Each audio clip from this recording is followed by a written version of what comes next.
की न्यूज खबरों का। इस कार्यक्रम के प्रायोजक करता है गोल्डी मसाले। वो स्वाद ऐसा तो रिश्तों में गुस्सा कैसा।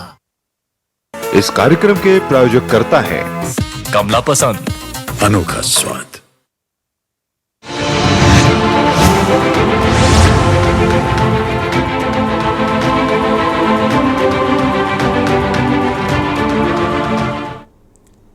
नमस्कार, खबर उत्तर प्रदेश में आपका स्वागत है। मैं हूं कपिल मिश्रा और खबरों के विस्तार से पहले नजर डालेंगे आज की हेडलाइंस पर।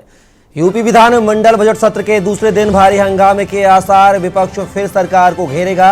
11 बजे से शुरू होगी सदन की कार्यवाही। यूपी का सबसे बड़ा बजट कल पेश होगा। योगी सरकार की 2024 को साधने की कोशिश। कुंभ का फंड बढ़ेगा। सरकार का 10 सेक्टर पर फोकस।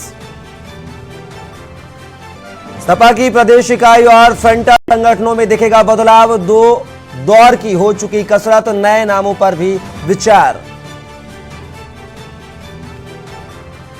आज लखनऊ में लगेगा बृहद रोजगार मेला। राजकीय आईटीआई में 20 से अधिक कंपनियां करेंगी भर्ती। विधायक डॉक्टर नीरज बोरा करेंगे उद्घाटन।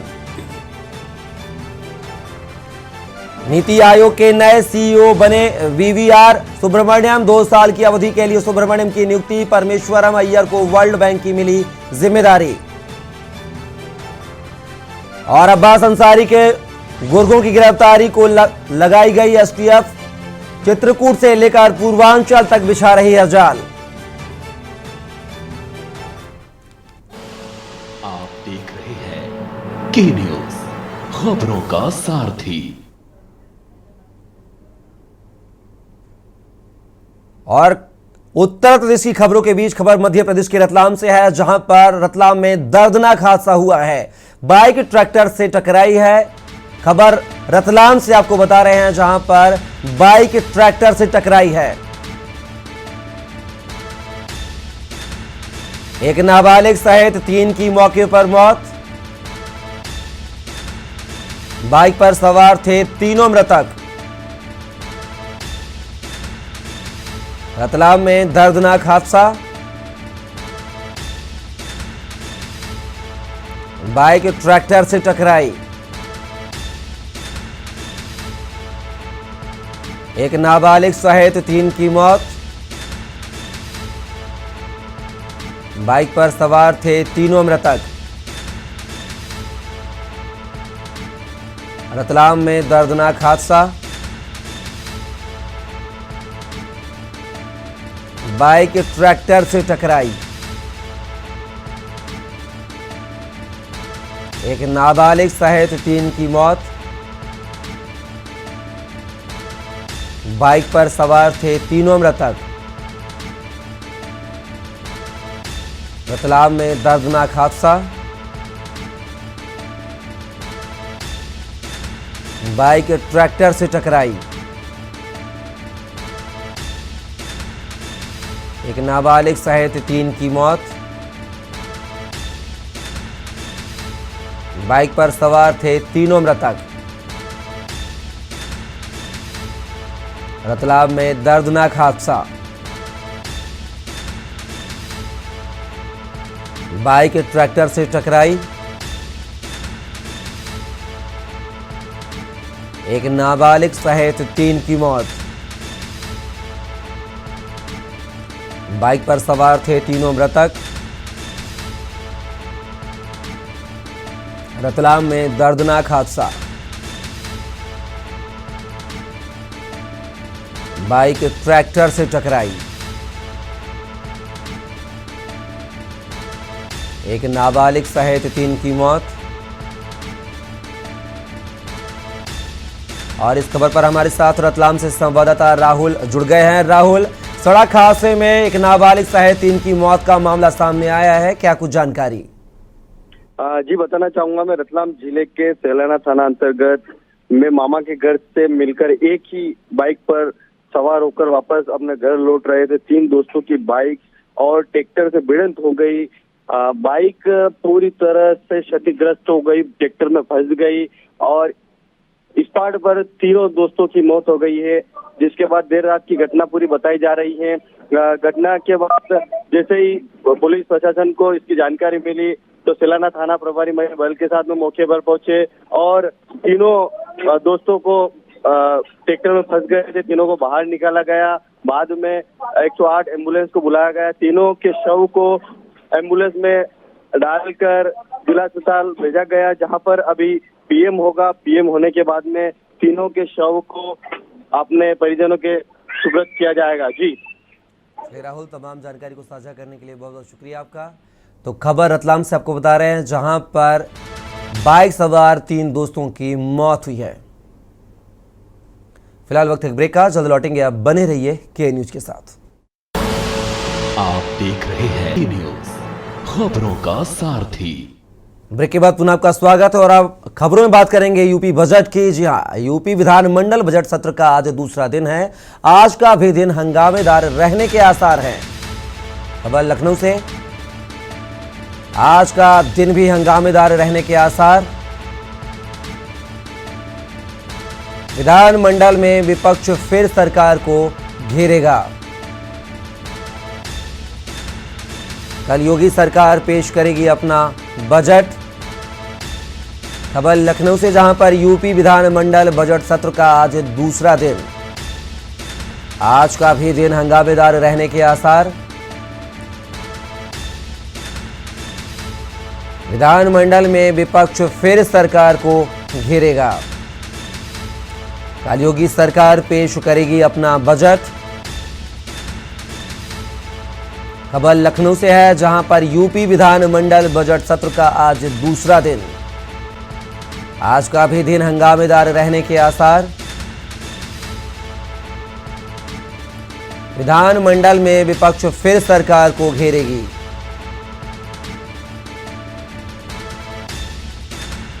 कल योगी सरकार पेश करेगी अपना बजट। खबर लखनऊ से है, जहां पर यूपी विधानमंडल बजट सत्र का आज दूसरा दिन। आज का भी दिन हंगामेदार रहने के आसार। विधानमंडल में विपक्ष फिर सरकार को घेरेगा। कल योगी सरकार पेश करेगी अपना बजट। खबर लखनऊ से है, जहां पर यूपी विधानमंडल बजट सत्र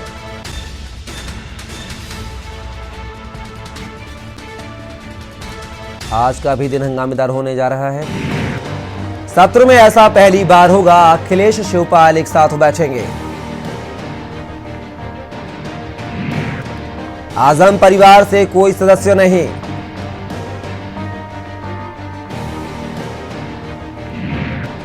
विधानसभा संचालन की नई नियमावली।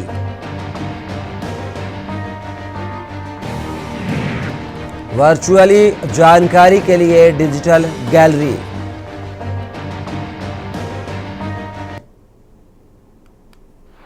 साथ ही अब चर्चा करेंगे विपक्ष की योगी सरकार को घेरने की तैयारी। कई ज्वलंत मुद्दों को लेकर विपक्ष के भारी हंगामे के आसार है। कानपुर देहात में मां बेटी के हाल में हुई मौत, कानून व्यवस्था और महंगाई समेत अन्य मुद्दों को लेकर सदन के हंगामेदार रहने की संभावना। विपक्ष का बड़ा आरोप, सरकार के बुलडोजर से डर के साए में गरीब जनता। कानपुर देहात में गरीब का आशियाना गिराने के दौरान हुए अग्निकांड ने सूबे को हिला दिया। गरीबों पर बुलडोजर भारी पड़ रहा है, अधिकारी सुन नहीं रहे। बस्ती जनपद में 1-2 नहीं बल्कि आधा दर्जन परिवार डर के साए में जीने को मजबूर।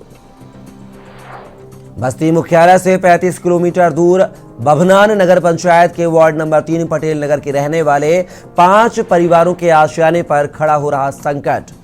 हाल में जब हरैया तहसील के अधिकारी इन परिवारों के अवैध कब्जे को हटाने के लिए पहुंचे तो हड़कंप मच गया। लेखपाल एक कथा कथित रिपोर्ट के बाद प्रशासनिक अधिकारी नवीन पूर्ति के लिए अवैध निर्माण को हटाने पहुंचे थे। विपक्ष ने योगी सरकार को चौतरफा घेरने की बनाई मजबूत योजना।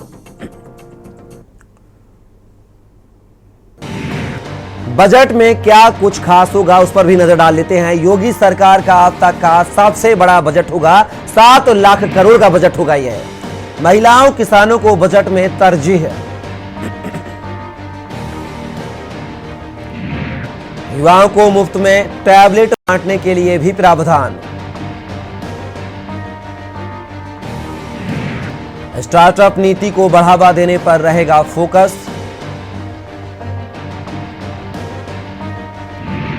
उद्योग के लिए बेहतर इंफ्रास्ट्रक्चर पर जोर।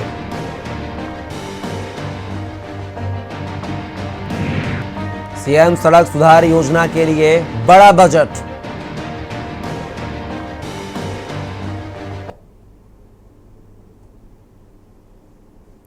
और अब खबरों में बात करेंगे कौशांबी की, जहां पर जमीनी विवाद को लेकर दो पक्षों में मारपीट के दौरान कई राउंड फायरिंग की गई। खबर कौशांबी से, जहां पर जमीनी विवाद को लेकर दो पक्षों में मारपीट के दौरान कई राउंड फायरिंग भी की गई। अवैध असलहे से भी फायरिंग करने का आरोप। शिक्षक बताया जा रहा है फायरिंग करने वाला आरोपी। शिक्षक के द्वारा फायरिंग करने की बात कही जा रही है। दोनों ही पक्षों से जमकर चले ईंट और पत्थर। महिला समेत 3 लोग घायल, अस्पताल में भर्ती। सैनिक कोतवाली क्षेत्र के डोरमा का मजरा कुन्नू गांव का यह मामला। खबर कौशांबी से है, जहां पर जमीनी विवाद को लेकर दो पक्षों में मारपीट के दौरान कई राउंड फायरिंग भी की गई। अवैध असलहे से भी फायरिंग करने का आरोप। शिक्षक बताया जा रहा है फायरिंग करने वाला आरोपी। यहां पर शिक्षक पर फायरिंग करने का आरोप लगाया जा रहा है।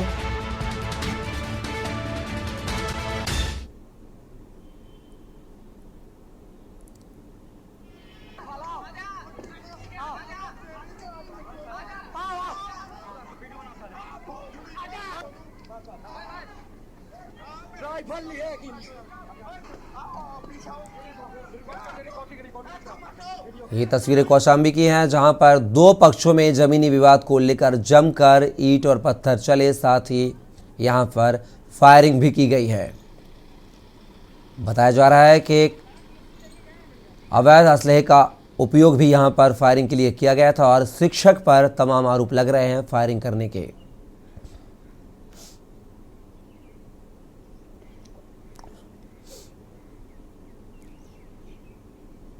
पूरे घटनाक्रम में महिला समेत 3 लोग घायल भी हुए हैं।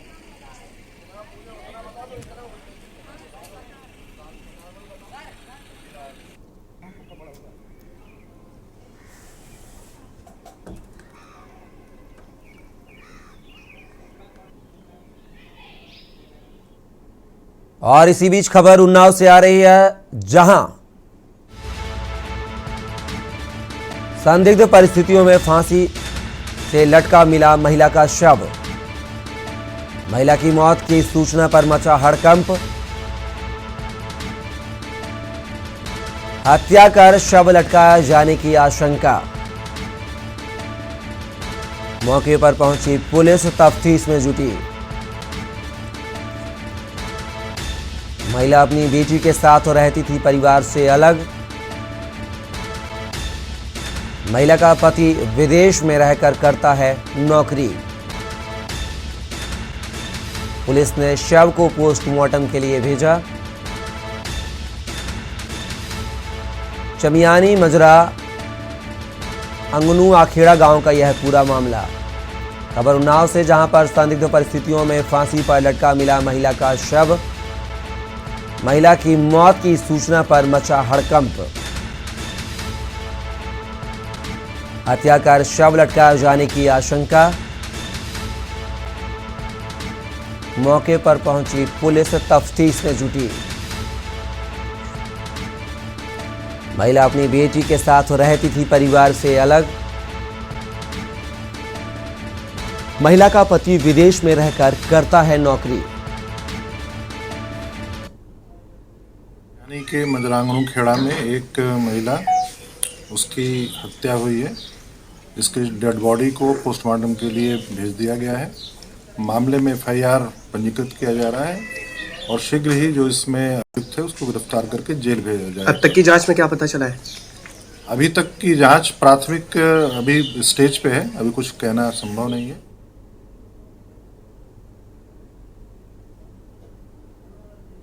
और इस खबर पर हमारे साथ संवाददाता अरुण अवस्थी उन्नाव से जुड़ गए हैं। अरुण, अगर यहाँ पर बात की जाए तो एक महिला की हत्या कर शव लटकाने का मामला सामने आया है, क्या कुछ जानकारी?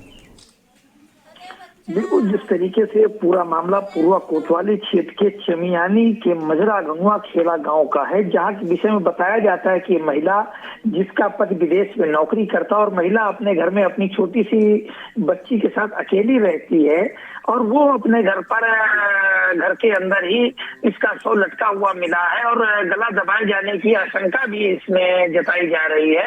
हालांकि एडिशनल एसपी शेखर सिंह और इंस्पेक्टर कोतवाली चंद्रकांत सिंह मौके का मुआयना कर रहे हैं और कह रहे हैं कि जल्द ही इस पे एफआईआर दर्ज की जाएगी और घटना कारित करने वालों की गिरफ्तारी भी की जाएगी। लेकिन कहीं न कहीं पूरा मामला जो है, इस मामले पर को लेकर के गांव में हड़कंप मचा हुआ और एक महिला के जिस तरीके से शव फांसी पे लटकाया गया और उसमें आशंका ये है कि उसका गला दबाया गया पहले, बाद में उसका शव फांसी पे लटकाया गया।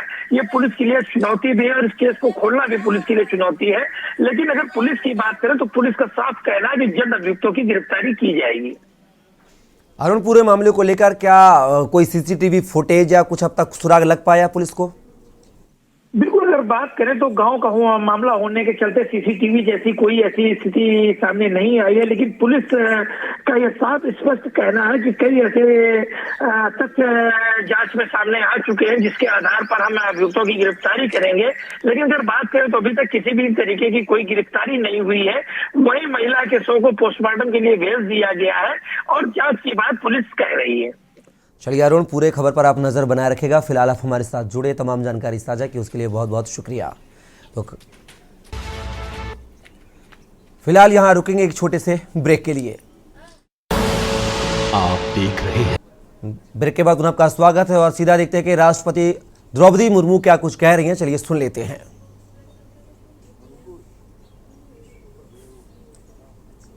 की विधानसभाओं के गठन में अपनी महत्वपूर्ण भूमिका निभाई है। माननीय सदस्यगण, अरुणाचल और मर्यादा संसदीय प्रणाली की पहचान है। हमें ये सुनिश्चित करना चाहिए कि वाद विवाद की सामग्री और गुणवत्ता उच्चतम स्तर की हो। साथ ही हमें विकास और जन कल्याण के मुद्दों पर आम सहमति बनाने की ज़रूरत है। मुझे ये जानकर खुशी हुई है कि इस विधानसभा में संसदीय लोकतंत्र के उच्चतम मानकों को बनाया रखा गया है। स्वस्थ लोकतंत्र के प्रति सर्वोच्च सम्मान बनाए रखने के लिए मैं सभी सदस्यों को बधाई देती हूँ। अरुणाचल प्रदेश विधानसभा ने डिजिटल इंडिया कार्यक्रम के तहत ई विधान के कार्यान्वयन के साथ पेपरलेस डिजिटल यात्रा शुरू की है। ये अनुकरणीय है। ये प्रसन्नता की बात है कि कई राज्य ने इस पेपरलेस मॉडल का अध्ययन करने और उसे अपनाने के प्रयास किए हैं। राज्य सरकार ने वर्ष 2022 को ईयर ऑफ ई गवर्नेंस घोषित किया और कई ई गवर्नेंस परियोजना शुरू की जो न केवल प्रशासनिक सुधार की दिशा में मदद करेगी बल्कि आम लोगों की जीवन को आसान बनाने में भी योगदान देंगी।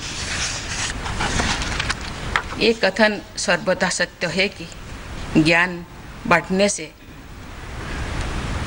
ही बढ़ता है। मुझे ये जानकर प्रसन्नता हुई है कि इस विधानसभा के पुस्तकालय के उपयोग की सुविधा विधायकों और अधिकारियों के साथ साथ स्कूल, कॉलेज और विश्वविद्यालय के छात्र के लिए निःशुल्क उपलब्ध है। मुझे ये भी ज्ञात हुआ है कि इस विधानसभा में नो ईयर असेंबली पहल के तहत समय समय पर स्कूल और कॉलेज के विद्यार्थियों को विधायी कार्यवाही से अवगत कराने के लिए बुलाया जाता है। मुझे विश्वास है कि आज की युवा पीढ़ी इस सुविधाओं का लाभ उठाकर देश और प्रदेश की प्रगति में अपना योगदान देंगे। माननीय सदस्यगण, आज के और वहीं खबरों में बात करेंगे गोंडा की, जहां पर कांग्रेस प्रदेश अध्यक्ष के कार्यक्रम के दौरान मारपीट। कांग्रेस नेता तरुण पटेल और अहमद फारूकी के बीच हुई मारपीट। खबर गोंडा से आपको बता रहे हैं, जहां पर कांग्रेस के प्रदेश नेता तरुण पटेल और अहमद फारूकी के बीच हुई मारपीट। आपसी कहासुनी के बाद जमकर हुई मारपीट। हाथ से हाथ जोड़ो अभियान के तहत गोंडा पहुंचे थे ब्रजलाल खाबरी। आपसी कहासुनी के बाद जमकर मारपीट हुई। हाथ से हाथ जोड़ो अभियान के तहत गोंडा पहुंचे थे ब्रजलाल खाबरी। कांग्रेस के प्रांतीय अध्यक्ष नकुल दुबे भी थे मौजूद। गोंडा के जिला कांग्रेस कार्यालय का यह मामला। गोंडा से खबर, जहां पर कांग्रेस प्रदेश अध्यक्ष के कार्यक्रम के दौरान जमकर हुई मारपीट। कांग्रेस नेता तरुण पटेल और अहमद फारूकी के बीच हुई मारपीट। आपसी कहासुनी के बाद जमकर हुई मारपीट। हाथ से हाथ जोड़ो अभियान के तहत गोंडा पहुंचे थे ब्रजलाल खाबरी। आपसी कहासुनी के बाद जमकर हुई मारपीट।